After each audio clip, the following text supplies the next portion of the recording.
আসসালামু আলাইকুম ফ্রেন্ডস, কেমন আছেন সবাই? আশা করি সবাই ভালো আছেন। আজকের গল্প ভালোবাসা হাতছানি, লেখিকা সানজিদা সেতু, পর্ব 6।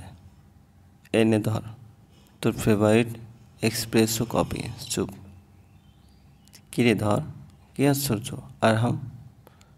আরাম চমকে ওঠে। হ্যাঁ, কিছু বলছিস? Copy, thanks. তা জনাব, এত মনোযোগ দিয়ে কী দেখছিলেন জানতে পারি? চুপ। কিরে, আবার কোথায় হারিয়ে গেলি? প্রবলেমটা কি? প্রবলেম? Yes, problem. না, will you kindly disclose the secret sir? Secret? ও আচ্ছা, ওটা শ্রেয়া না? কোনটা? ও হ্যাঁ, শ্রেয়া। কেন বল তো? কিন্তু ও এখানে কি করছে? কেন, তুই জানিস না? এই সিপোর্টের মালিককে? আশেপাশে তাকাতে শিপিং এজেন্সিটার নাম দেখতে পেলাম, খান শিপিং এজেন্সি। তুই কি এতক্ষণ তাকেই দেখছিলি? আচ্ছা, ওকে এমন লাগছে কেন? ওই শালা আকাশটাকে ঠিক মতো ওর খেয়াল রাখে নাকি? অবাক হয়ে। কেন, তুই কিছু জানিস না? কি জানবো? কেন, কোনো কিছু হয়েছে নাকি? I can't believe this. কোন জগতে ছিলি তুই? মানে হি ইজ ডেড? হোয়াট? আকাশ আর আমাদের মাঝে নেই। আমার মাথায় আর কিছু ঢুকছে না। এক মনে চেয়ার দিকে তাকিয়ে আছে। এতক্ষণ খুঁজে না পাওয়া প্রশ্নগুলোর উত্তর হঠাৎ করে সব ক্লিয়ার হয়ে গেল। মেয়েটার দিকে আর তাকানো যাচ্ছে না। তুই তো জানিস, আগে থেকে ও একটু চুপচাপই ছিল। আকাশে চলে যাওয়ার পর থেকে যেন একেবারে বোবা হয়ে গেছে। এসব কি করে হলো? বিয়ের ঠিক 1 মাসের মাথায় ওদের রিসিপশনের সিদ্ধান্ত নেওয়া হয়। রিসিপশন বলতে ফর্মালি আবারও বিয়েটা অ্যারেঞ্জ করতে চেয়েছিল দুই ফ্যামিলি। আকাশ তখন দেশের বাইরে একটা ডিল সাইন করতে নিউ ইয়র্ক গেছে। কথা ছিল বিয়ের আগের রাতেই দেশে ফিরতে আসবে, কিন্তু সেটা আর সম্ভব হয়নি। হঠাৎ করে খবর আসলো বিমান দুর্ঘটনায়। ও পুরো ঘটনা শুনে আমি নির্বাক হয়ে গেছি। এত কিছু হয়ে গেছে অথচ আমি কিছু জানি না। আসলে দোষটা তো আমারই। শ্রেয়াকে ভুলতেই সবার থেকে দূরে সরে গিয়েছিলাম। সেদিনের পর থেকে এই 5 মাসে আকাশ বা আমার জন্য আমার অন্য কোনো ফ্রেন্ডের সাথেও কোনো রকম যোগাযোগ রাখিনি। বাড়িতেও কারোর সাথে তেমন কথা বলতাম না, তাই কোনোভাবেই খবরটা আমার কানে আসেনি। নিজেকে আমি খুব অপরাধী অপরাধী লাগছে। কেন যে ওর কোনো খোঁজ খবর রাখলাম না। সেদিন চিটাগাং থেকে ফিরেই ভাবিকে সব খুলে বললাম। কয়েকদিনের মধ্যেই ভাবি বাবাকে রাজি করিয়ে ফেললো, কিন্তু বিপত্তিটা বাঁধলো ও বাড়িতে। শ্রিয়া বা ওর বাবা ইকবাল আঙ্কেল কেউই এই বিয়েতে রাজি না। কি করব বুঝতে পারছিলাম না। তখনই আশার আলো হয়ে দেখা দিল শ্রাবণ। সেদিন অফিসে নিজের চেম্বারে বসে 7-5 ভাবছিল, তখনই রিসিপশন থেকে ইন্টারকমে বলল আমার সাথে একজন দেখা করতে এসেছে। নামটা শুনে আমিও বেশ অবাক হয়ে গেলাম। ইশতেহার ইকবাল শ্রাবণ। নক, আসতে পারি? ও শ্রাবণ, এসো এসো, ভিতরে এসো। অনেকটা দ্বিধা আর সংকোচ নিয়ে ভিতরে ঢুকলাম। এখানে আসার জন্য আমাকে আকাশ পাতাল চিন্তা করতে হয়েছে। আর এখন মনে হচ্ছে কেন আসলাম। কি বলবো কিছুই বুঝছি না। তারপর কি অবস্থা, কেমন আছো? জি ভালো। আপনি? এবার কিন্তু তুমি ফর্মালিটিস দেখাচ্ছ। Just cool down and take your time. আমার কোনো তাড়া নেই। তুমি সময় নাও, তারপর ঠান্ডা মাথায় বলো কি বলবে। শ্রেয়ার ব্যাপারে কি তুমি সত্যি সিরিয়াস, নাকি এই অবস্থার সুযোগ নিয়ে ওকে উপহাস করছো? অবাক হয়ে, উপহাস? দেখো শ্রাবণ, তুমি তো আমাকে চেনো খুব ভালোভাবে। না জানলেই ওই কয়দিন অন্তত এটা তো বুঝেছো যে আমি একটা সিরিয়াস ইস্যুতে আমি কোনো রকম ফাজলামি করবো না। I really love Shreya. প্রথম দেখাতে ওর প্রেমে পড়ে গিয়েছিলাম, কিন্তু সেটা ওকে বলার আগেই আকাশ আর ওদের বিয়েটা নিজ চোখে দেখার সাহস আমার হয়নি। তাই সবার থেকে পালিয়ে বেড়াচ্ছিলাম। আমার দুর্ভাগ্য, আমি এতদিন ওকে বলতে নিজের থেকে পালিয়ে বেড়াচ্ছিলাম। না হলে হয়তো ওকে এতদিনে এত কষ্ট পেতে হতো না। তুমি সত্যি বলছো? বিশ্বাস করো, আমি ওকে সত্যি অনেক ভালোবাসি। আমি জানি তুমি ওকে অনেক ভালোবাসো। কথা দিচ্ছি, তুমি ওকে যতটা ভালোবাসো তার থেকে কোনো অংশে কমতে হবে না আমার ভালোবাসার। আমার ভালোবাসা দিয়ে আমি ওর সব দুঃখ, সব কষ্টের স্মৃতি ভুলিয়ে দেব। সেটা তুমি চাইলেও পারবে না। মানে, আমার যতদূর মনে পড়ে, তুমি বোধহয় ওকে অহংকারী, দেমাগী মেয়ে বলেছিলে। শুধুমাত্র ও তোমার সাথে কথা বলছিল না, এড়িয়ে চলছিল, তাই। হ্যাঁ, কিন্তু ও কিন্তু আগে এমন ছিল না। ছোটবেলায় এত ডানপিটে আর চঞ্চল ছিল যে সবাই ওর অত্যাচারে অতিষ্ঠ হয়ে যেত। কিন্তু ছোটবেলার এই আঘাতটাও নিতে পারেনি, তাই হয়তো ও নিজেকে পুরোপুরি পাল্টে ফেলেছে। আর তারপর আকাশের মৃত্যু আমার বোনটাকে যেন একেবারে বোবা করে দিয়েছে। আঘাত? কিসের আঘাত? কি হয়েছিল ওর সাথে? আমাকে খুলে বলবে প্লিজ? শ্রেয়া আসলে আমার নিজের বোন না। চমকে ওঠে। হোয়াট? কি যা তা বলছো? ও আমার ছোটো খালামণির একমাত্র সন্তান। ওর তখন মাত্র 6 বছরের একটা বাচ্চা। বাবা মার ম্যারেজ অ্যানিভার্সারিতে অ্যাটেন্ডও করতে খালামণিরা পুরো ফ্যামিলি আমাদের বাড়ি আসছিল। কিন্তু পৌঁছানোর আগেই কার অ্যাক্সিডেন্ট। ওর বাবা মা দুজনেই ঘটনাস্থলে মারা যান। আর শ্রেয়াকে মারাত্মক আহত অবস্থায় হসপিটালে অ্যাডমিট করে কয়েকজন পথচারী। আমি বাকরুদ্ধ হয়ে গেছি, কী বলবো বুঝতে পারছি না। মাত্র 6 বছরের একটা বাচ্চা নিজের চোখের সামনে বাবা মায়ের এই করুণ পরিণতি হতে দেখেছে। এই আঘাতটা যে কত বড় সেটা হয়তো আমরা কল্পনাও করতে পারবো না।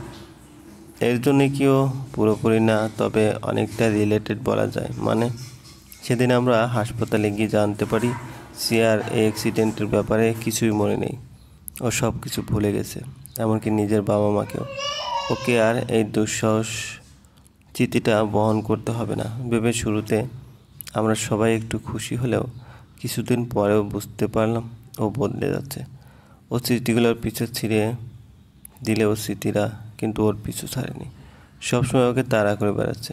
পরে জানতে পারলাম ও নাকি মাঝে মাঝে স্বপ্নে ওই অ্যাক্সিডেন্টটা ভাষাভাবে দেখতে পায়, কিন্তু মানুষগুলোকে ঠিক চিনতে পারে না।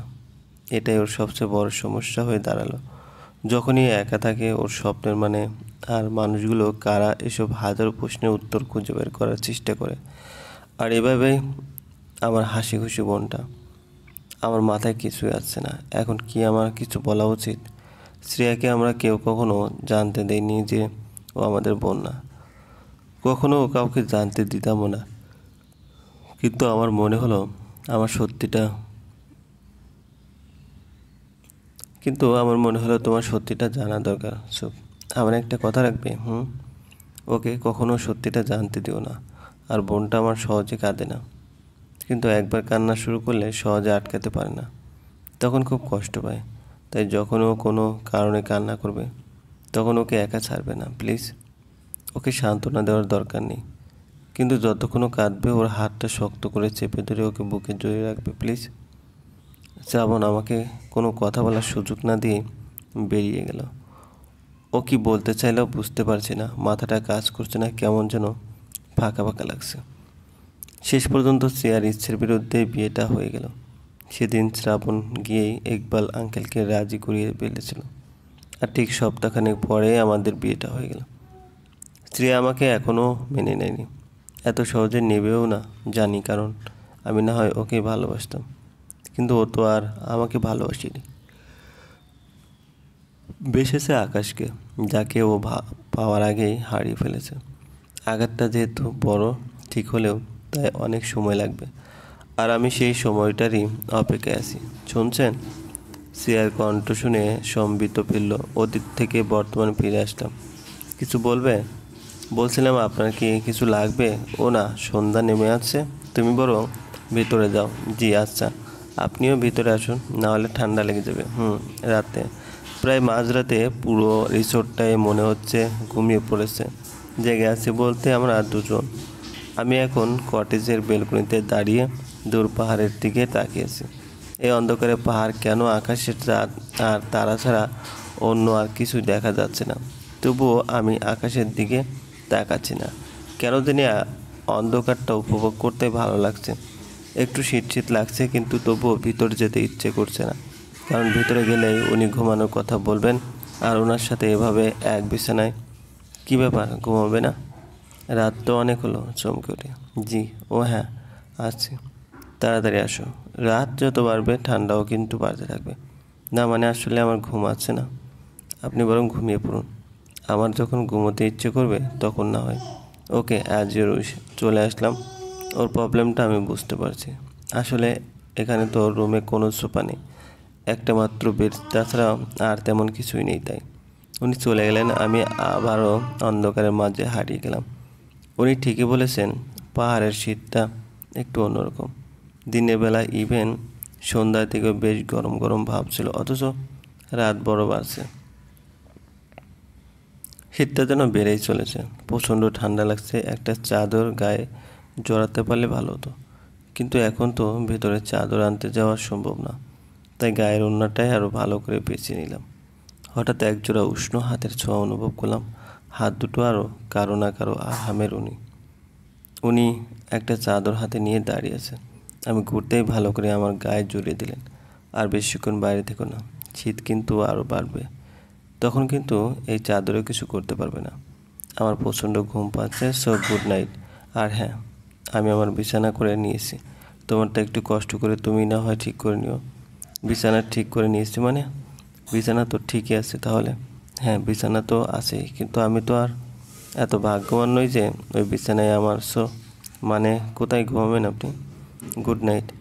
এই শুনুন, কী আশ্চর্য কথা, শেষ না করে চলে যাচ্ছেন কেন? আরে বাবা, আমি তো কিছু জানতে চাইছি নাকি? ওনার পিছু পিছু রুমে গিয়ে ঢুকলাম। ঢুকেই তো আমার চোখ ছানাবড়া। উনি ফ্লোরে বিছানা করে রেখেছেন। এই শীতের রাতে ফ্লোরে, জাস্ট ইম্পসিবল। এসব কি? আপনি কি ফ্লোরে ঘুমাবেন নাকি? তাছাড়া আর কি করব? আমার বউ তো আমাকে দেখতেই পারে না, তাই। এই প্রথম ওনার মুখে বউ ডাকটা শুনে কেমন যেন অন্যরকম একটা অনুভূতি হচ্ছে।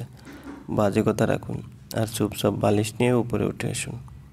নো ওয়ে, আমি এখানে বেশি কমফোর্টেবল। আপনি কি আসবেন নাকি আমি ওখানে যাব? এই প্রথম ওকে দেখে আমার বউ বউ লাগছে। এর আগে তো কখনো এভাবে অধিকার খাটাইনি, তাই একটু অবাকও লাগছে। কি হলো, আসছেন না কেন? ও হ্যালো, শুনতে পাচ্ছেন?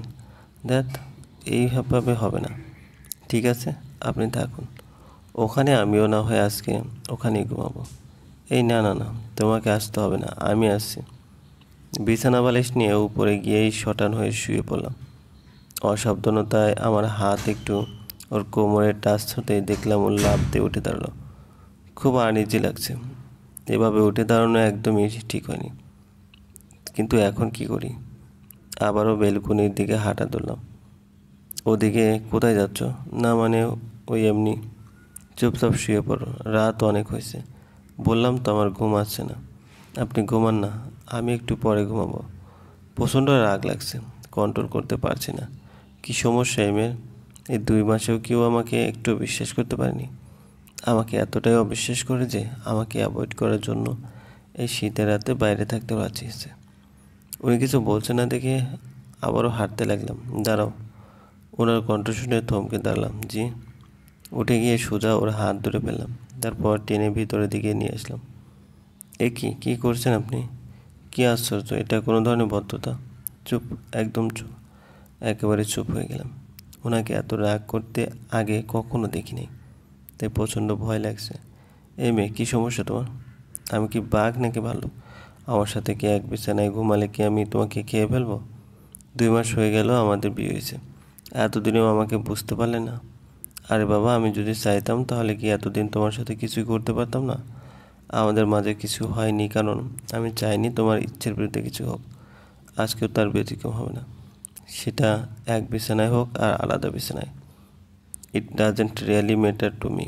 তারপরে যদি তোমার আমার সাথে থাকতে প্রবলেম হয়, দেন ইটস ওকে। তুমি ঘুমাও, আমি না হয় রাতটা বেলকনিতে কাটিয়ে দেবো। উনি কিছু বলার সুযোগ না দিয়ে হন করে বেরিয়ে গেলেন। আমার এখন কি করা উচিত বুঝতে পারছি না। উনি তো ভুল কিছু বলেননি, আমি মনে হয় একটু বেশি বাড়াবাড়ি করে ফেলেছি, কিন্তু চলবে। গল্পটি ভালো লাগলে অবশ্যই লাইক করবেন আর কমেন্ট করে জানিয়ে দেবেন। চ্যানেলে যদি নতুন হয়ে থাকেন অবশ্যই